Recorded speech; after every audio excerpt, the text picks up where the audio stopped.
શ્રી રામ જય જય રામ, શ્રી રામ જય જય રામ, શ્રી રામ જય જય રામ. સચ્ચિદાનંદ ભગવાનની જય. મનડું કરે છે મનન એટલે જગત ઊભું થાય છે. ઘણી વખત એવી માન્યતા આપણી રહે છે કે આપણે જગતમાં છીએ અને જગત દોષવાળું છે, વાતાવરણ બધું વિચિત્ર થયેલું છે, યુદ્ધો ચાલે છે, પાડોશીઓ સારા નથી, ઘરવાળો તોફાની છે, જીવવાની મજા આવતી નથી, જગત દોષવાળું લાગે છે. તો શું છે આ જગતે? સંતો કહે છે કે જગત તો પ્રેમમય પરમાત્મા છે. અમુકને જગતમાં મોજ આવે છે. તો જગત નિર્દોષ છે કે દોષવાળું છે?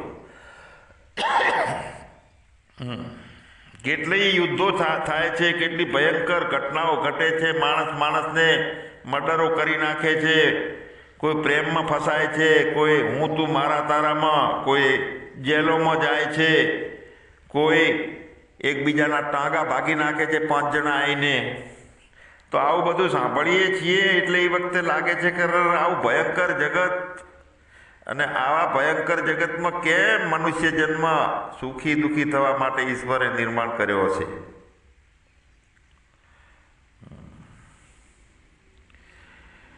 હું ભલે ગમે તેવો છું, શાંત છું, સતત ધ્યાનની ઈચ્છા થાય છે, સતત બધાની જોડે પ્રેમથી રહેવાની ઈચ્છા થાય છે, પણ સાલું આ જગત જ નિષ્ઠુર છે, મને હરખી રીતે રહેવા દેતું નથી.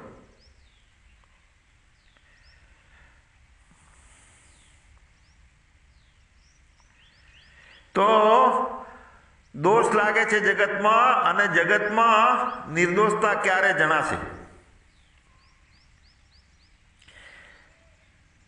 તો એનો જવાબ એ છે કે કોને દેખાય છે એ દોષવાળું? કોઈક હજારોમાંથી નીકળે કે ભાઈ તમને દોષવાળું દેખાય છે, તો કે ના, અમને તો દોષવાળું જગત દેખાતું નથી. નિષ્ઠુર જગત કોને દેખાય છે તે શોધવાનું છે અહીંયા. અને જેને દેખાશે એને શોધશું તો ખબર પડશે કે આ નિષ્ઠુર જગત કેમ દેખાય છે, દોષવાળું કેમ લાગે છે. જેને લાગે છે એને શોધવાનું છે. તાપ લાગે છે, ગરમી લાગે છે, તો આપણે અહીંયા બેહનારા ઉપર નજર જાય છે એટલે ગોતવાની જરૂર પડતી નથી કે મને લાગે છે એટલે છાંયડે જતા રહીએ છીએ. તો જે એ છે હું, જેને દોષ લાગે છે એને તો ગોતવા જવાની જરૂર નથી. કહીએ છીએ કે મને જ દોષવાળું લાગે છે, મને જ તાપ લાગે છે, મને જ બીજા ગમતા નથી.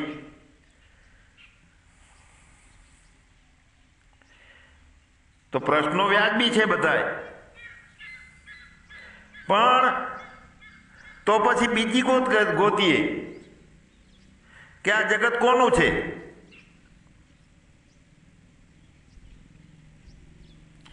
પહેલી શોધે કરીએ કે જગત કોને દેખાય છે, તો એમાં આંટી છૂટતી ના હોય અને સ્પષ્ટ ચિત્ર ના થતું હોય, જગતમાંથી બહાર નીકળી અને રેડી રહેવું છે પણ તોય જગત વહે આવતું હોય, તો ચલો છોડી દઈએ એને. તો બીજો પ્રશ્ન ઊભો કરીએ કે જગત કોને દેખાય છે. તો આ આપણને સમજાયા વગર આપણા પ્રશ્નોનો ઉકેલ નહીં મળે આપણને. જગત કોનું છે? જો કોઈ પણ બાબતને વ્યવસ્થિત રીતે સમજવી હોય તો જગત જેનું હોય એને પૂછવું જોઈએ. વાસ્તવિકતામાં આ જગત ઈશ્વરનું છે, તો ઈશ્વરને પૂછવું જોઈએ.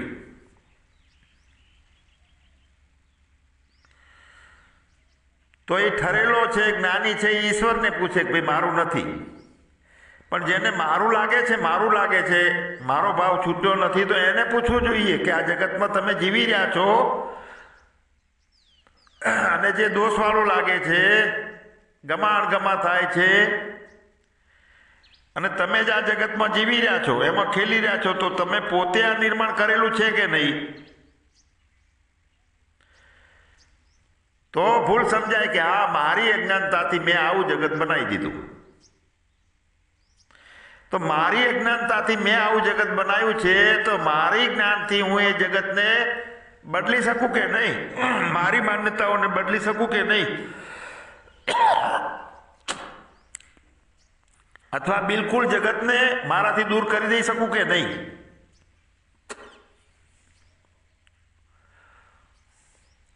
બધા આપણે કહીએ કે હા, મારી ભૂલ છે, એવું મેં જગત નિર્માણ કરી નાખ્યું મારી માન્યતા મુજબ.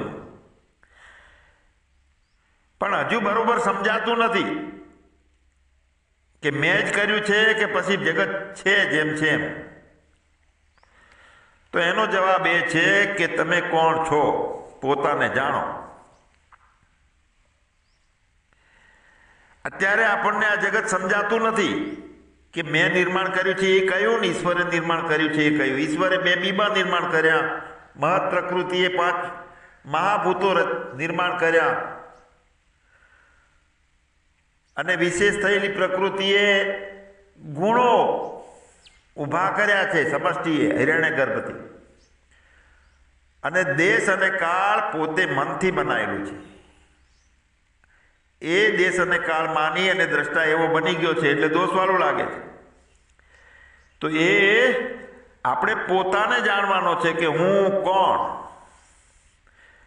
કે જે મને આ ના સમજાય એવું જગત બધાય કહે છે કે નથી હોતું, બધાય કહે છે કે મિથ્યા હોય છે, અને મને તો મિથ્યા જેવું નથી લાગતું અને સારી રીતે સમજાતું નથી. કેમ કે હું, મારી ભૂલ છે કે હું મને દેહરૂપ માનું છું. મૂળમાં જેને આ જગત જડ પદાર્થોથી ભરેલું લાગે છે, જેને જણાય છે આ જગત કોઈને સુખદાયી કે દુઃખદાયી, તો ત્યાં પ્રશ્ન પૂછીએ કે હું જાણું છું, તો જાણનાર હું છું, તો હું પોતે કોણ છું, કેવો છું? હું બદલાતો રહેલો છું કે સ્થિર છું? હું બિંદુ છું કે સિંધુ છું? હું આ ચેતનાનું કેન્દ્ર છું કે વિખૂટી પડેલી ચેતનામાં પેહી ગયો છું? તો આવું આપણે જ્યારે જાણીએ ત્યારે જગત અને વ્યાપક ચેતનારૂપ આપણને દેખાવા લાગે. આપણને જગત આપણને વ્યાપક દેખાવા લાગે. જ્યારે જ્યારે સત્સંગ સાંભળીએ છીએ તો મજા આવે છે, પણ અંદરથી પોતે પોતાને જાણી અને પ્રશ્નનું સોલ્યુશન મેળવીએ ત્યારે સમાધાન થાય છે. અને એ સમાધાન કરવાની સૂક્ષ્મતા એ તલપમાંથી ઊભી થયેલી શક્તિ, કે જે શક્તિ ચેતનાના કેન્દ્રમાં નથી રહેતી અને વેરાઈ જાય છે જગતમાં માન્યતાઓ કરી કરીને. સાંભળતા સારું લાગે, પણ જ્યાં સુધી સ્થિર પદને ના પામીએ ત્યાં સુધી જે કંઈ જેટલા પ્રશ્નો છે એના ઉકેલ સાચા મળતા નથી. બુદ્ધિમાં મળે અને પાછું માયા અસર કરી જાય બુદ્ધિને. આટલું બધું જગતમાં દુઃખ છે તો સાંભળ્યું એટલે કલાક 2 કલાક 2-4 દાડા અલિપ્ત રહેવાની ટેવ પાડીએ છીએ તો સારી વાત છે. પણ વળી એમાં વિચલિતતા આવે છે અને વળી દુઃખ આવે છે તો કેમ એમ લાગે કે મને કેમ દુઃખ આવ્યું, મારા પ્રારબ્ધ જ ખરાબ હશે, મારો આગલો જન્મનું આ ભવાટવી હું લઈને આવેલ છું, હું જ ખરાબ છું, મારા કિસ્મત ખરાબ છે. જ્યાં જોઈએ અહીંયા મને દુઃખ મળે છે, આવું લાગે. તો એનો જવાબ શું છે કે આ જે કંઈ જણાય છે, ઊભું કર્યું છે, સાચું લાગે છે, એનાથી દૂર રહેવાનું છે, એનાથી છેટા રહેવાનું, એને અલગ રાખી દેવાનું. તો અલગ રાખી દેવાનું અને પોતે બેયને સમજવાના છે કે પોતે છે, જલકમલવત છે, કાયમી છે, અજન્મા છે, અવિનાશી છે, અવિકારી છે અને ભેળો થતો નથી કોઈથી. તો આ રીતે સાક્ષી ભાવ કેળવી અને જગતથી આપણે દૂર રહીશું તો પછી કોઈ દુઃખ નહીં લાગે, નડશે નહીં જગત. ઉલટાનું જગત પ્રેમમય લાગશે આપણને, આનંદ લીલા નાટકની જેમ જોવાનું છે જગતને. ખૂબ હસીનું નાટક હોય અને જોતા હોઈએ તો કિલ્લોળ થાય છે, મારામારીનું નાટક હોય જોતા હોય તો રાગદ્વેષ થાય છે. પણ જ્યારે આપણને બધું નાટક એક હરખું દેખાય આ જગતનું, તો એ કોને દેખાય કે સમતાના ભાવમાં જે રેલો છે, ચેતનાના કેન્દ્ર બિંદુ ઉપર જે સ્થિત છે એને બધું સરખું દેખાય, સમત્વયોગ થઈ જાય. એટલે ઘણી વખત કહેવામાં આવે છે કે આ જગત ઉપર સમાર ફેરવો ભાઈ.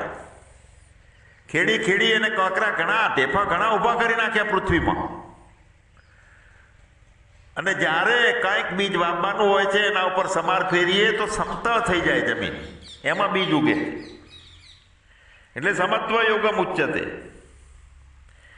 તો આ લીલા છે, નાટક જેવું છે, રમવાનો એક પ્લેટફોર્મ લાગે છે જીવન. આવી લીલા છે, એ લીલા છે તો પણ લીલા ગળે ઉતરતી નથી. દુઃખ જ્યારે તીવ્ર થઈને આવે, પગ નીચે રેલો આવે, ઘર હળકતું હોય, અંદર બળાપા ચાલુ થઈ ગયા હોય, તો એ દુઃખ પણ કેટલું આમ સર્વવ્યાપક દુઃખ, બધા દુઃખી દુઃખી છે એવું લાગતું હોય. યુદ્ધોથી, કોરોનાથી, અણુબોમ્બના હુમલાઓથી. તો આવું દુઃખમય દ્રશ્ય હોય અને મનોરંજન કેવી રીતે લાગે આપણને, લીલા કેવી રીતે સમજવી?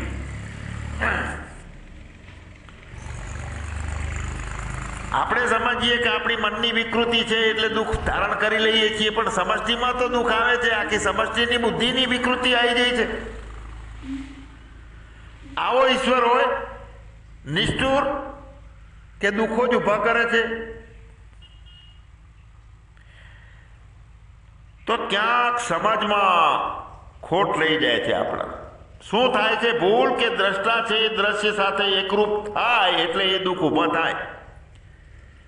સમષ્ટિમાંથી બીજાપણું લાગ્યું કે વ્યક્તિના મનોબુદ્ધિથી બીજાપણું લાગ્યું, પણ જ્યારે દ્રષ્ટા દ્રશ્ય સાથે એકરૂપ થાય એ દુઃખનું કારણ છે. દ્રષ્ટા કોની સાથે એકરૂપ થાય છે? પદની સાથે થાય, પૈસાની સાથે થાય, પ્રતિષ્ઠાની સાથે એકરૂપ થઈ જાય, ભોગવિલાસના ભાવોમાં એકરૂપ થઈ જાય, મમતાના ભાવોમાં, મારા તારામાં એકરૂપ થઈ જાય આ દ્રષ્ટા. આ બધા દ્રશ્યો છે. કામ, ક્રોધ, લોભ, મોહ ગણો, પોતાનો ખરડાયેલો અહંકાર ગણો, મનોવિકૃતિ જે દોડમ દોડી ચાલે છે રજોગુણમાં મન. જો એ દ્રષ્ટા ઇત્રેત્ર બીજે ક્યાંય ના જતો હોય, પોતાનામાં જ રહેતો હોય, સ્વસ્વરૂપે અવસ્થાનમ થઈ ગયો હોય, તો ત્યાં મન પણ ખતમ થઈ જાય છે, દેશકાળ તો જાય. તો દ્રષ્ટા એકરૂપ નથી દ્રશ્ય સાથે, જગત સાથે.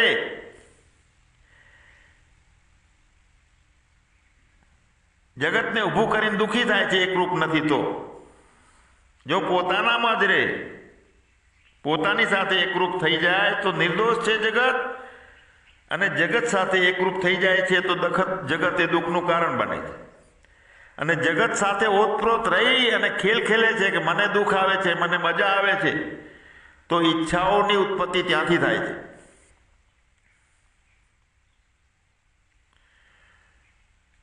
ઈચ્છાઓની નિર્માણની ફેક્ટરી ત્યાંથી ચાલુ થઈ જાય છે. જગત સાથે ઓતપ્રોતતા માની લીધી, શરીર સાથે, મન સાથે, પદાર્થો સાથે, ત્રણ અવસ્થાઓ સાથે, અને ઈચ્છાઓનું કારખાનું ચાલુ થઈ જાય છે. એટલે પ્રોડક્શન ઉપર નજર જાય છે, કેટલું બન્યું કારખાનામાં, કેટલું દજાણું, કેટલી થપ્પીઓ મારી દીધી અંદર. પરિણામ તરફ જોઈ અને પછી કામો થાય છે. આમ કરીશ તો જ મને સફળતા મળશે, આ કર્યું છે, આ જોડે પાડોશી રહેવાયો છે તેને અત્યારથી પરેશાન કરશું તો જ એ અહીંથી જશે. એ પ્રમાણેના કાર્યો ચાલુ થઈ જાય પરિણામના ઈચ્છાઓના કારણે. ચારે બાજુ બરાબર જોઈએ છીએ કે મને કોણ દુઃખ આપશે, જગત દુઃખ આપશે. પાછું એવું જોઈએ કે આનો સંગ કરશું, આમ કરશું તો મને સુખ મળશે. પણ દ્રષ્ટિ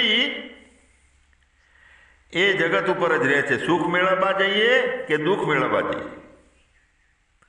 અને પછી આપણને દેખાય સતત દ્રષ્ટિ જગત સાથે ઓતપ્રોત આપણે રહીએ છીએ તો દુઃખ માનવ સર્જિત છે અને અજ્ઞાનથી સર્જિત થયું છે એવું દેખાય આપણને.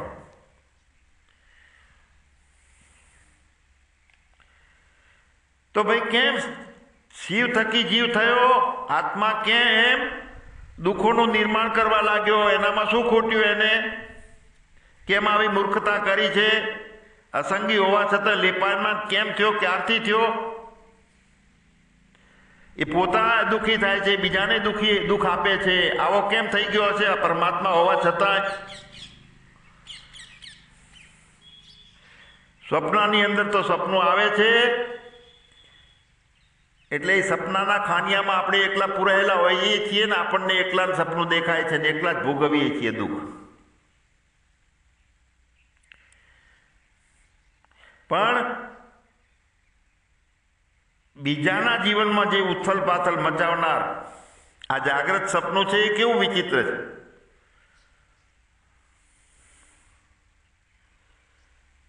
સત્ય સીધું છે, સરળ છે સત્ય. જાગ્રત સ્વપ્ન સુષુપ્તિ બધું એકરૂપ છે. એમાં ચેતનાનો જે બિંદુ પર સ્થિરતા છે ત્યાં નજર રાખવાની છે. દેખ દેખ દેખ દેખને વાલે કો દેખ.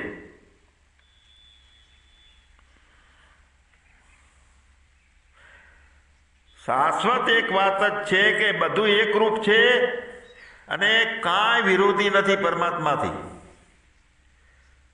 દ્રષ્ટાની અંદર સમજ નિર્માણ થઈ છે, એનાથી બધું નોખું નોખું લાગે છે અને શાશ્વત નિયમનો ભંગ થાય છે અને દેહને મઠારવામાં લાગી જઈએ છીએ આપણે. દેહને મઠારવો એટલે ખાલી આ શરીરને નહીં, પ્રતિક્રિયાઓ ચાલુ થઈ જાય. પોતાનો હું સત્ય છું એની સાબિતીઓ માટે સતત સમાધાન માટે 2 દાડા 4 દાડા 6 દાડા 6 મહિના સુધી ચાલે સમાધાન, અને પોતાને સત્ય છું એવું ઠેરવવા માટે. જેટલું અજ્ઞાન વધારે હોય એટલું એ સમાધાન માટે વધારે વૃત્તિઓ પરિચિત થાય. અને જ્ઞાન હોય એને પૃથ્વી ઉપર લકીરી નહીં, પાણી ઉપર લકીરી નહીં, આકાશ ઉપર પવન ઉપર નહીં, આકાશમાં લીટું થઈ જાય એવું. કોણ આપણને કહે છે કે ભાઈ દુઃખ ભોગવો? કોઈ તલવાર લઈને ઊભું રહ્યું કે તમે દુઃખ નહીં ભોગવો તો હું મારી નાખીશ? બહારથી કોઈ દુઃખ આપે છે આપણને? બહારથી કોઈ ફરજ પાડતું નથી દુઃખ ભોગવવા માટે. તો પછી વર્ણન કરીને ખુલાસા આપવાના પ્રયત્ન કેમ કરીએ છીએ? કેટલા ખુલાસા આપીએ છીએ કે ખૂબ બોલ કરીએ તો શબ્દો ટૂંકા પડે કે હજુ આટલું રહી ગયું છે. ખુલાસાઓ પર હજુ કંઈક બાકી રહી ગયું છે. તો દ્વૈતનું સ્તર છે એની સમજ છે આ ખુલાસાઓની. એક દ્વૈતના સ્તરની આપણી ભૂમિકા છે સમજની, અને એક અદ્વૈતના સ્તરની ભૂમિકા છે, અને ત્રીજી દ્વૈત અને અદ્વૈતથી પાર કે જ્યાં સમજે નથી, અનુભવે નથી, પોતાની સત્તા છે.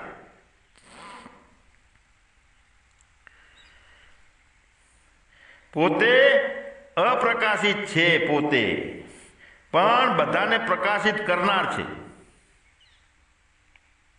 અદ્રશ્ય છે તે, એ રૂપમાં કહું છું અપ્રકાશિત એમ. પોતે અદ્રશ્ય છે પણ જેટલા જે જોવાનું જેની શક્યતાઓ બની છે એનો આધાર એ છે. પોતે અદ્રશ્ય છે અને બીજા બધાને દેખાડવાનું કામ કરે છે. લાઇટની જેમ લાઇટ અદ્રશ્ય રહે છે, ગોળાઓને ચમકાવે છે, ગોળાઓ ફાંકા કરે છે બધા. ભાવાતીત હોવા છતાંય ભાવનાઓનું નિર્માણ કરે છે, ગુણાતીત હોવા છતાંય ગુણોની રમત ચાલુ કરી દીધી. પોતે ઇન્દ્રિય ગોચર નથી, ઇન્દ્રિય અગોચર છે, છતાંય ઇન્દ્રિયોમાં આવી અને હજારો વિચારોનું નિર્માણ કરી નાખે છે. અવિકારી હોવા છતાંય કેટલું તોડ ફોડ ને સમારકામ એના થકી ચાલુ કરાવી દે છે.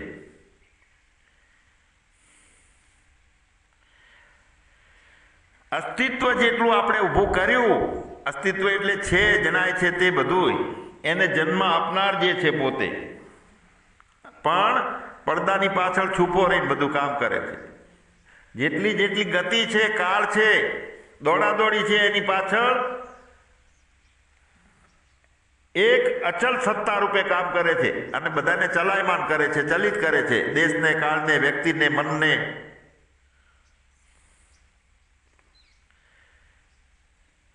જો એક વખત એને સ્વીકારી અને એની સાથે ભાઈબંધી કરી લઈએ, મિત્રતા કરી અને એમાં પ્રવેશ કરી નાખીએ આપણે, પછી એવું લાગે કે હા હવે મને મારું ઘર જડી ગયું ને, હવે કાયમી આરામ છે મને, હવે કોઈ દુઃખ આપતું નથી. થાય છે શું? ભૂતકાળ સામે આવીને ઊભો રહે છે. વારે ઘડીએ ભૂતકાળ આવી જાય, ભવિષ્યકાળના ભય આવી જાય. જો પોતે એવો જ છે કે પોતાના ઘરમાં જ રહ્યો છે, સ્વસ્વરૂપે અવસ્થાનમ થઈ ગયો પોતે, કે જ્યાં ચંદ્ર સૂરજ કે વાણી, જ્ઞાન, બુદ્ધિ કાંઈ પહોંચી શકતું નથી, તો આવો જો હું પોતે હોઉં તો પછી મારો જન્મ શેમાં થયો, કેમ થયો, તો કોનો થયો છે જુઓ તો ખરી. બે ભેગી ગાંઠ રમે છે. હજુ ભૂતકાળની સ્મૃતિઓ પકડી રાખી છે, અતૃપ્ત વાસનાઓ છે. તે વાસનાઓ અને ભૂતકાળની સ્મૃતિઓ આ બધું એક શક્તિ પ્રગટ કરે છે, સાકાર શક્તિ, અને એમાં વ્યક્તિત્વ પ્રગટ કરી નાખે છે. ઈચ્છાઓ અને વાસનાઓ, અહમતા અને મમતા વાળી ઈચ્છાઓ અને વાસનાઓ એ ટાઈપની એક શક્તિ અંદર નિર્માણ કરે છે. હું મારા નહીં. રાઢું તો બે બાજુથી પકડો ચાર જણા એટલે વચ્ચે તૂટી જાય, પણ પોતાની જીદ ના તૂટે એટલી શક્તિ નિર્માણ કરી નાખે અને એક વ્યક્તિત્વ પ્રગટ કરી દે છે. પણ એ શક્તિ જ્યારે માન્યતાઓ સાથે સરકી જાય,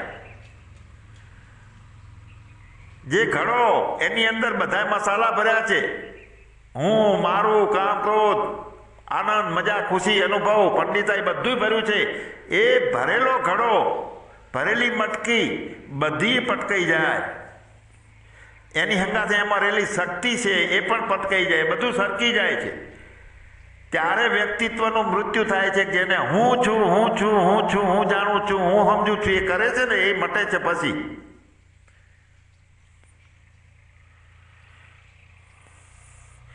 અને એ વ્યક્તિનું મૃત્યુ થઈ જાય, પણ એની પાછળ જે અતૃપ્ત વાસનાઓ રહી ગયેલી હોય, પટકવાનો પ્રયત્ન કર્યો, પણ એ આપણા હાથની વાત નથી. તે અભ્યાસથી જાય વાસનાઓ બધી.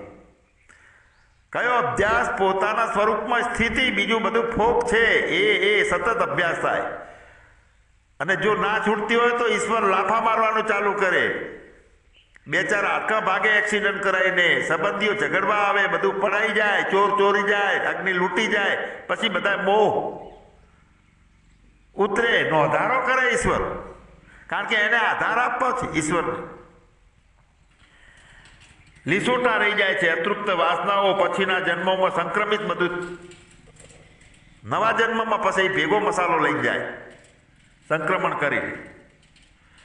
કેમ કે દેહ સાથે એકરૂપ થવાના કારણે નવી નવી ઈચ્છાઓ હતી અને એમાં જ્ઞાન થઈ ગયું, તો એનું પ્રારબ્ધ તો બનેલું પડ્યું હતું અને નવો જન્મ મળી ગયો. અને જ્યારે બુદ્ધિ તૈયાર થાય છે માના બીજમાં, એ ઈચ્છાઓ વાસનાઓ સાથેનો દેહ, એવી ઇન્દ્રિયો, એટલું ઉંમર, એટલી સમજ નિર્માણ થઈ અને 1 વર્ષ કે 1.5 વર્ષમાં દેખાડો આપે છોકરા રૂપે થઈને. મને ગમે છે, નથી ગમતું, ચીડામુના બધો ખ્યાલ આવી જાય કે આ રો મટીરિયલ, આ કંપની ફોલ્ટ છે, એવો ખ્યાલ આવી જાય. અને પછી જ્યારથી બુદ્ધિ સમજણી થાય છે ત્યારે પોતે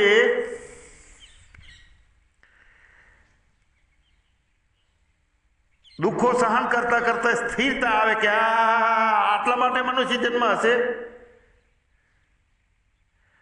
પછી શુભકામના ચાલુ થઈ જાય એમ કે મારું કલ્યાણ કરવાનું છે, આમાં ક્યાં ભટકવું છે. હવે એ જવાબદારી સ્વકર્મ સૂત્રે ગ્રથિતો એ લોક, પોતાના કર્મોથી વાસનાઓથી માણસ ગ્રહિત થઈ ગયેલો છે. એ પ્રમાણે આ પૂતગલ મળી ગયું, દેહ મળી ગયો, એની સાથે મન બુદ્ધિ મળી ગયા, પણ એને સ્વતંત્રતા આપી છે. તો બંધનો શેના કારણે છે, બંધનો કોણે ઊભા કર્યા છે, એ બધી સમજવાનો વિવેક આપણને જેમ જેમ વધારીએ, પ્રયત્ન કરીએ, એમાંથી નીકળવાનો સાચો પ્રયત્ન કરીએ, સરનામું સાચું હોય તો ઠેકાણે પોકાય છે. જ્યાં સુધી આ બંધનો છે ને બંધનમાંથી નીકળવું છે, બંધન સાચું છે, બંધનમાંથી નીકળવું છે, ત્યાં સુધી એમાં ને એમાં રહે. પણ બંધન આવ્યું છે કે ક્યાં ભૂલ થઈ છે, ઈચ્છાઓથી થયું છે. તો સ્પષ્ટ રીતે આપણે બંધન શું છે, જગત શું છે એને ના સમજીએ ત્યાં સુધી નવી ઈચ્છાઓનો અંત આવતો નથી, ચાલુ રહે છે. ઈચ્છાઓ બ્રેક આવતી નથી, હજીનો હડકવા મળતો નથી. એવી સ્પષ્ટ સમજ છે તો એ આપણું આક્રંદો રોતા હોઈએ અને એ મુક્તિદાતાને ખ્યાલ આવે કે આ મુક્તિ માટે તરફડે છે જીવ, એટલે એવી શુભ ઈચ્છા આપે, આપણને સારી સમજ આપે કે મૂળમાં જઈને આપણે વિચાર કરી શકીએ. જ્યાં સુધી ઈચ્છા કેમ થઈ, એના કારણો શું છે ને એનું પરિણામ કેમ આટલું આવીને ઊભો રહ્યો, એવો ગંભીરતાથી વિચારવાનો જ મોકો નથી મળતો. ઊભા રહીને જોતા નથી આપણે. આ જિંદગીના ચોપડામાં સરવાળા અને બાદબાકી બધું માંડવાનું ચાલુ કરવું પડે, કેમ કે બધું બરાબર કરવું છે. સરવાળા ને બાદબાકીને આમાંથી નીકળવું છે, આ ભવાટવીમાંથી. તો તૃષ્ણા ઈચ્છાઓનો ત્યાગની એક બળ ઊભું થાય. દ્રષ્ટા જે લક્ષ કરે છે, શક્તિ એવી બને છે અને એ પ્રમાણે થઈ શકે છે. એની એ વ્યક્તિ ફરીથી જન્મે છે એવું આપણે કોઈ માની ના શકીએ, પણ એકવાર મૃત્યુ થતા કાયમ માટે મૃત્યુ જ થાય છે. સમજી અને જો મૃત્યુ થાય તો અહીંયા મરને સે પહેલે મર જાવે ઓર અમર હો જાવે.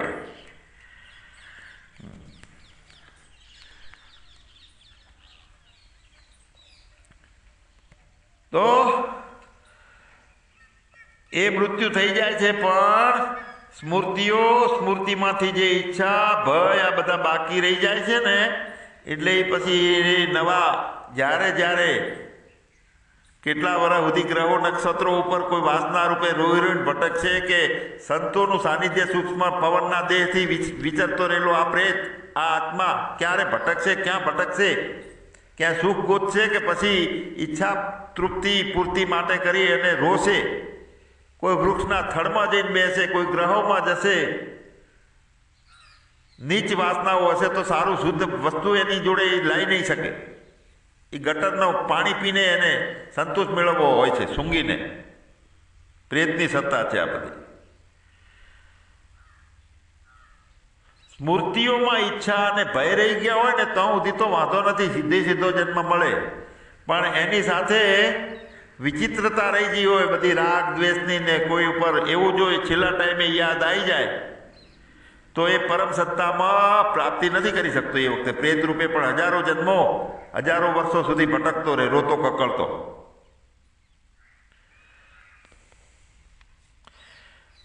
અત્યારે આપણા હાથની વાત છે. ભૂતકાળમાં જીવતા હતા તે ખોટું, ભવિષ્ય આવું બનશે તે પણ ખોટું. વાસ્તવમાં અત્યારે ચાલુ ક્ષણમાં, વર્તમાને નહીં આખું મોટું, ચાલુ ક્ષણમાં પોતાને શોધી લેવાનો છે કે જ્યાં વર્તમાને નષ્ટ થઈ જાય, ભૂતકાળ અને ભવિષ્યકાળ ગોત્યો ના જડે. એવી વર્તમાનની કેન્દ્રિત એક બિંદુ પર સ્થિત જે ચેતના છે કે જેનું વર્ણન અશક્ય છે, અને ખરેખર તે ચેતના નથી, અસ્તિત્વ છે. જો અનુભવમાં આવે છે તો ચેતના, વિચાર કરી રહ્યા છીએ તો ચેતના, પણ ચેતનાના બદલે સાક્ષી બનીને ઊભો રહે તો આવે ને જાય સુખો ને દુઃખો. કદાચ કોઈ આ દેહ છે એની સાથે લડી લે, સમાધાન કેળવે, લીટી લાંબી કરે, ટૂંકી કરે, પણ સમજનું ઘર ના છૂટે એની બલિહારી સચ્ચિદાનંદ ભગવાનની જય, સદગુરુ દેવની